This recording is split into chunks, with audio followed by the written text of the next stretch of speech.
Now, let's look at the most common misbehavior the dog owners face, problems on the walk. One problem on the walk is pulling on the leash.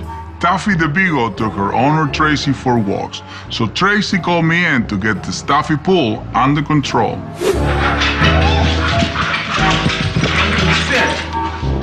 The problems began before the walk even started. Taffy is in an excited state, and she's the first one out the door. Taffy.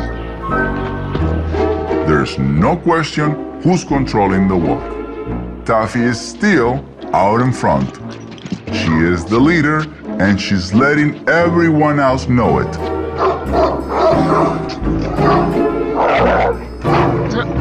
Taffy.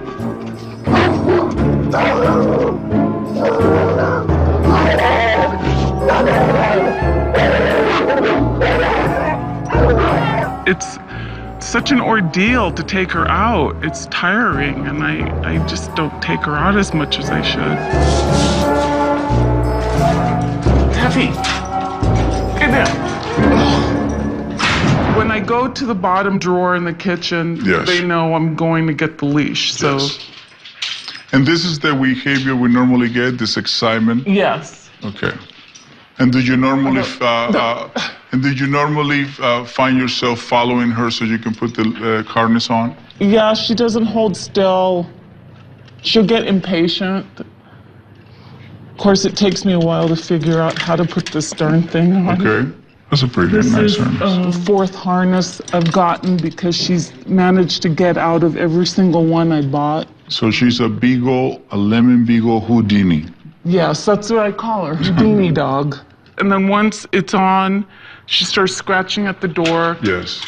And I try to go first, because I know the owner's supposed to go first, but I can't get her to wait. Yeah.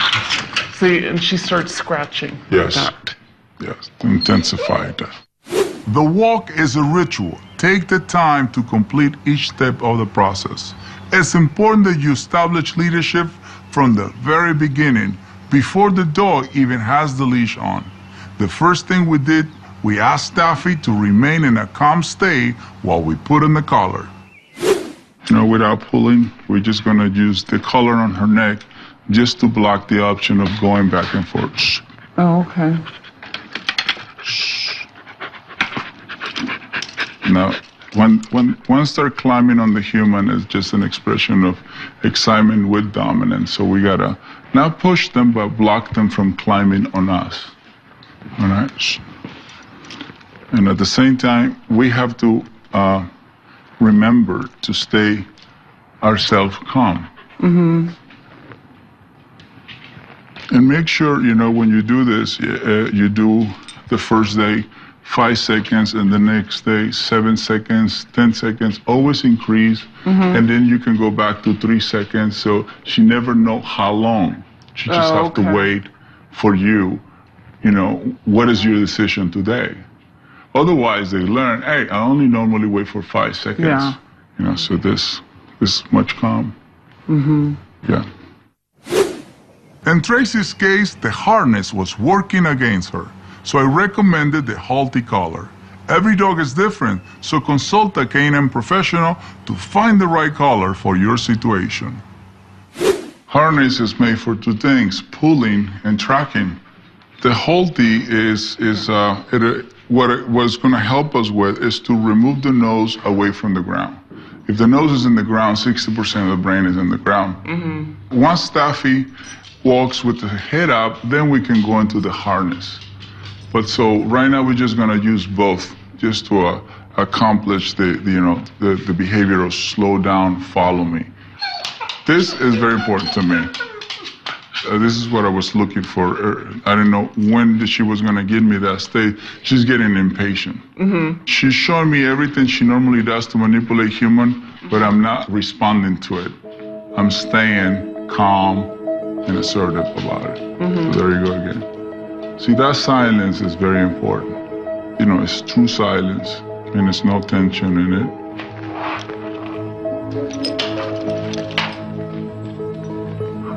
Shh. So now the harness represents relaxation. The next step is leaving the house.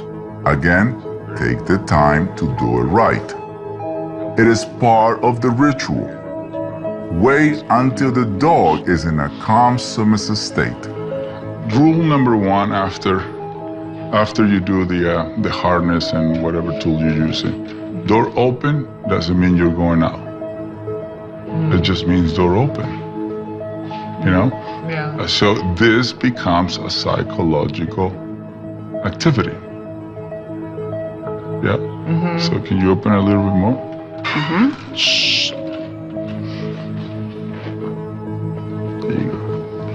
And as you see, we're not using the typical sit down, stay calm here. We're just controlling very calmly, very assertively. So this way she can hear our energy, not so much our voice. Sometimes I'll say sit, and then she won't listen. I'll say sit, sit, sit, you know, and then I guess, you know, if you repeat it so many times, it's not going to mean anything to them. Well, it means excitement. Oh. So not what you really want. You already told me one. Just wait. Yeah. And this is... Okay. So, and now, you know, once we go outside, she might start going and doing her old behavior. Yeah. But you're going to see how I'm going to respond to it. And at the end, we're going to finish walking with her. Okay. You know, that's... We also have to have in mind how it's going to look like. Not so much what she's going to do, is how it's going to look like. Yeah. That's the biggest thing. You know, that's our conversation. That's what we want to accomplish. See, this is also really good because she's automatically on her own putting herself in that position. Just step number 2, human goes in front of the door. Yeah.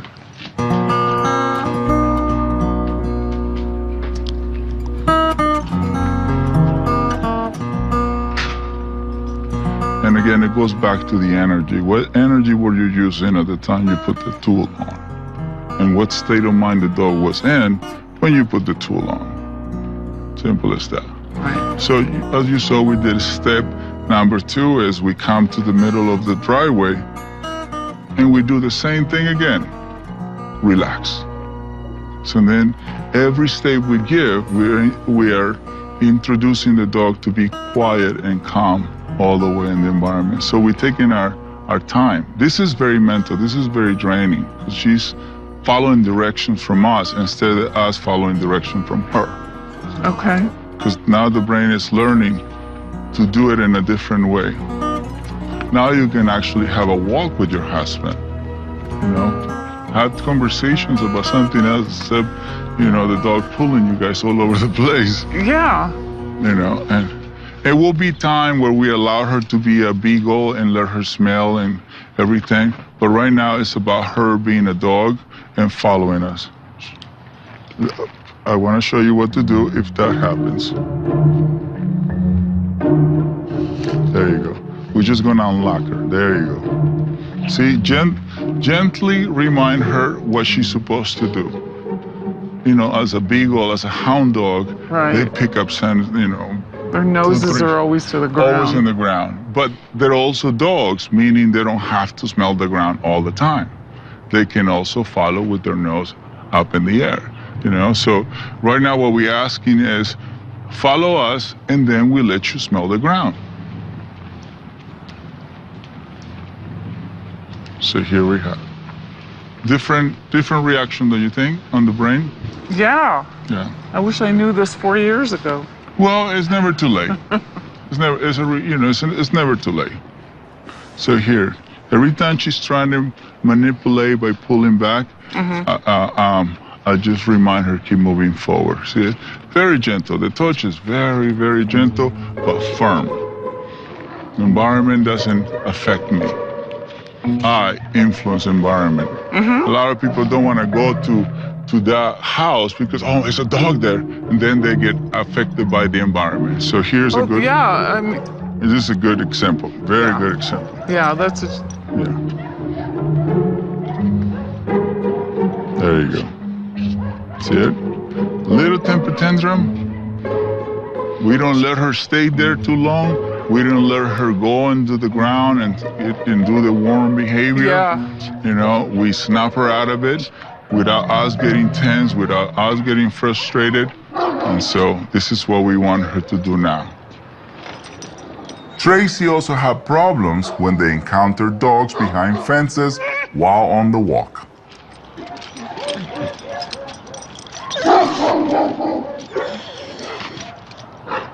This is perfect time to relax. If we make them give the bag, it's saying, I surrender too. So this shows that dog, look, we don't want to copy your behavior. See, we come in the dog as well.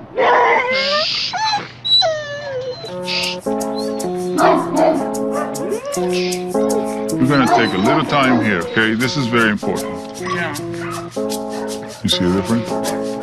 They're going to try, they're going to try, they're going to try. The more they try, the more relaxed I become. So who's wasting energy? They are. See it? Mm-hmm. So I influence the environment. The environment doesn't affect me. But the bark is different. It's not jumping over the fence anymore. Yeah. You know? Yeah, there have been times when I've been on a walk with her and I see a dog and then I'll turn around and go another way so before she sees the dog.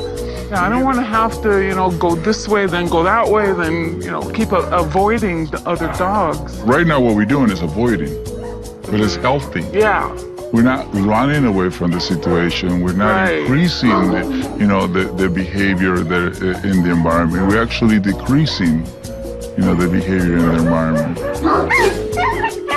I wanted to increase the challenge with a little help from my pit bull Junior.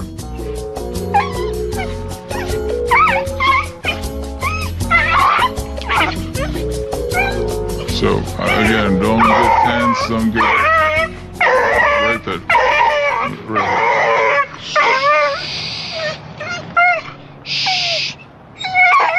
there. Hey. That's anxiety, And then right now I'm gonna let her meet him. I'm gonna wait for that moment, okay?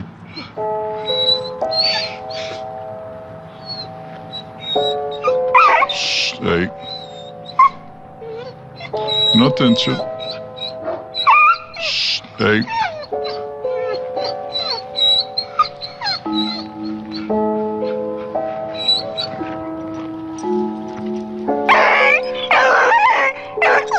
Hey, see that pull to the side? No warming, no warming. There you go.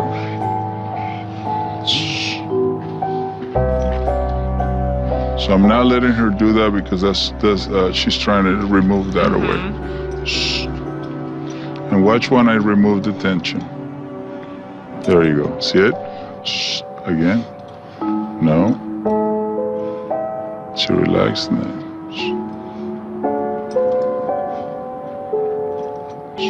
Again, the more that I show her that I have all the patience in the world, the more she sees that she can't control by throwing those temper tantrums. Yeah.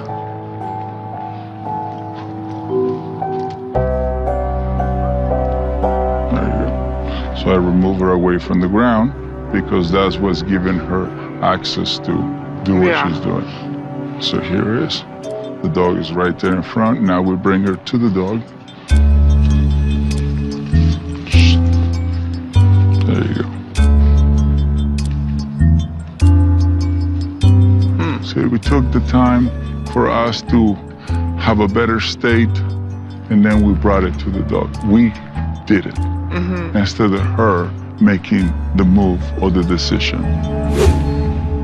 Now it's Tracy's turn to walk Taffy. And don't worry, okay? If you make mistakes, don't worry. Shoulders up, there you go. See, this is very important. This is a conversation, okay? Oh my God, the walker. Yeah, this is very, very important because you're projecting this versus this. I look completely different if I do this. Look, see, it just changes my demeanor, it changes my projection. Okay. You don't do the heel? The heel, yeah. Well, I do it without the sound. Up. There you go. Up and then relax. There you go. So Bring it back. Just bring it back. Bring it back. Bring it back. There you go. Oh, you can also do this. Look. So see, she's already in this position. yeah. You can do this. And then.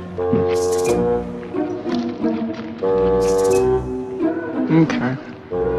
Always That would make more sense than dragging her. Right. It's not about the dragging part, you know, because that will create tension. Yeah. Dragging is tension. I'm not dragging, I'm just finding the way which she works best. So it's like dancing, Okay. you know? There you go. Okay. Come on, don't let her get distracted. Nice, nice. Very nice. And then relax, very nice. Again. She's gonna test you, so don't worry about it, okay? Just make sure that you in your mind have the patience and the courage and the relentlessness Yeah. of a lion. So even if she's now next to you, there we go, bring it back. There we go. Yeah, I hate when, A little short. the zigzagging. Zigzagging I happen because they trip have over too her. much leash. Okay, too much leash. Yeah. Yeah. Keep going, that's right. Very nice, and then relax. That's right. It's not just the pull, it's the relaxation, Yeah, it's the follow through. right. There you go. Very nice.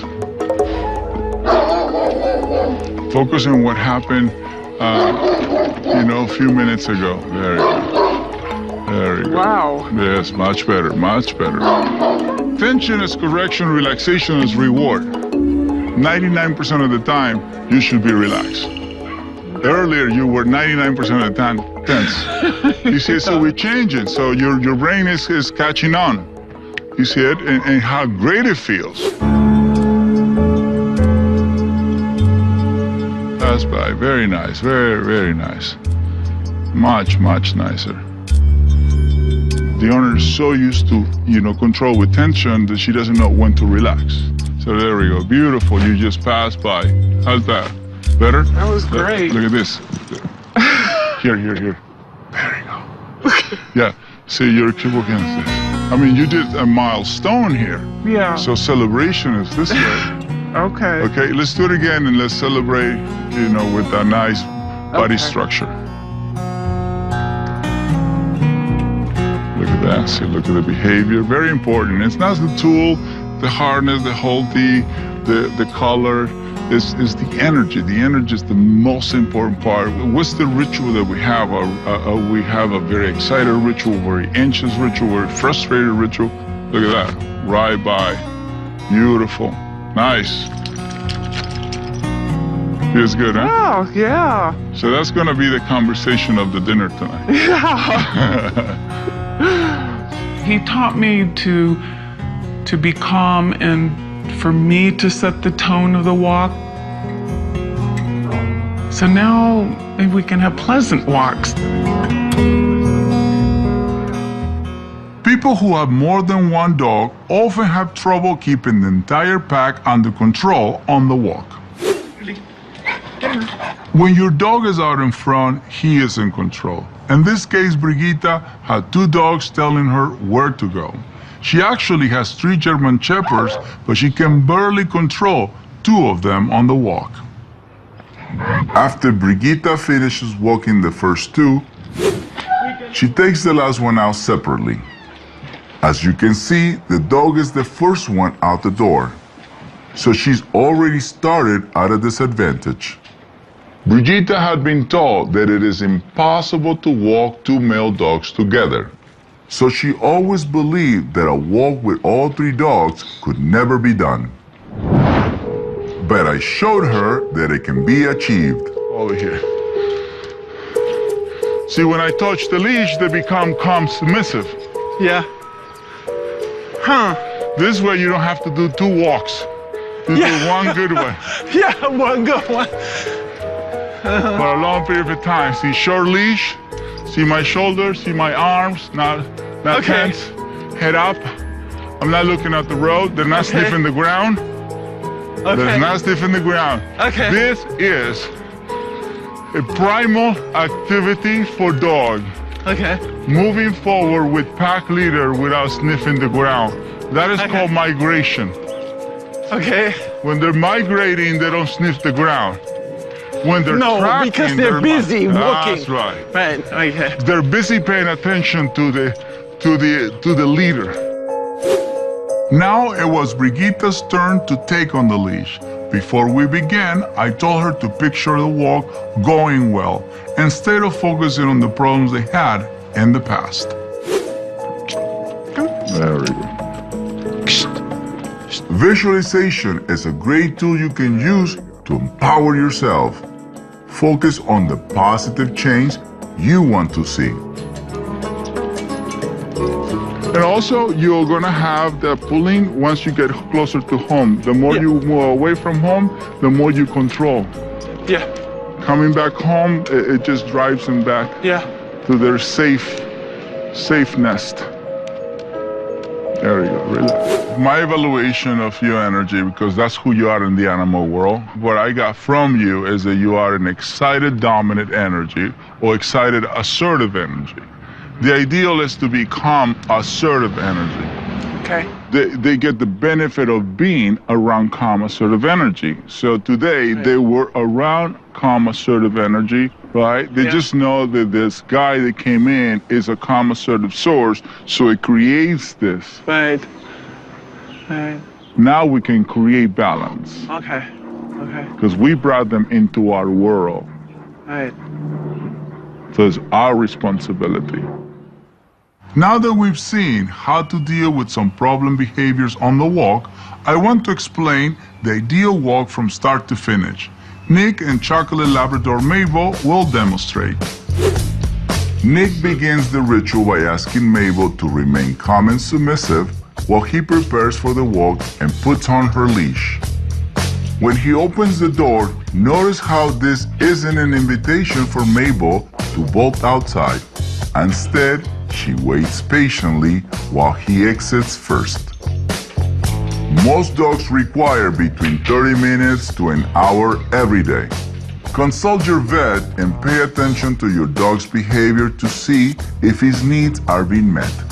In this case, Mabel benefits from an hour-long walk. So Nick has set aside enough time. They start off with 15 minutes in migration mode.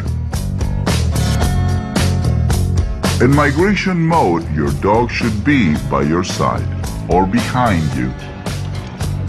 This is her way of acknowledging your leadership. You should spend the majority of the walk in this mode. After Mabel has maintained the proper state of mind for 15 minutes, Nick rewards her with a 10-minute break to relieve herself and sniff around.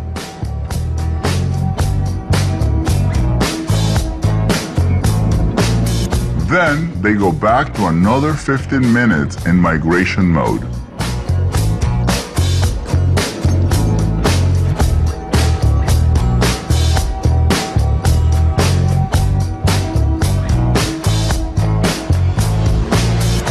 Notice Nick's energy and body language. He is standing tall and confident.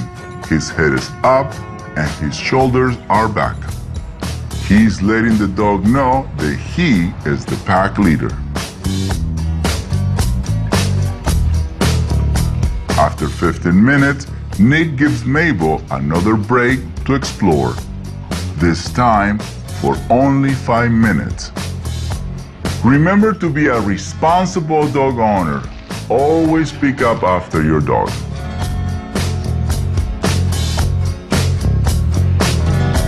Then he ends the walk the same way it began, with 15 minutes in migration mode. Notice how Mabel is following attentively at his side. But the ritual isn't over yet. When Nick gets home, he walks in the door first.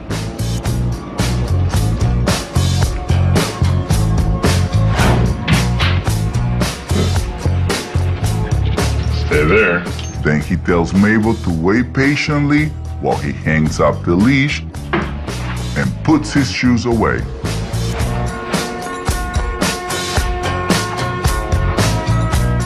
The best time for a walk is in the morning. This way, your dog is in a relaxed state when you leave for the day. After Mabel has cooled down, he shares food and water. By providing them after the walk, he has allowed her to work for her meal. The walk is the foundation of your relationship with your dog. Mastering the walk and providing proper exercise can help with many common misbehaviors. Let's review some tips for solving problems on the walk. Your dog should always be next to you or behind you, never out in front. The leash should be short but not tense. Leash correction should be quick and match the dog's intensity. Don't allow your dog to spend the entire walk with his nose to the ground. I hope this DVD has helped you conquer your dog's misbehaviors. Don't stop once the behavior starts to improve. You need to be consistent and implement your plan on a daily basis. If you revert to your old ways, so will your dog. It may be helpful to review this DVD in the future if you notice your dog's bad behavior returning. Remember, dogs look to their pack leader for guidance. Guide your dog to a healthier, more balanced life.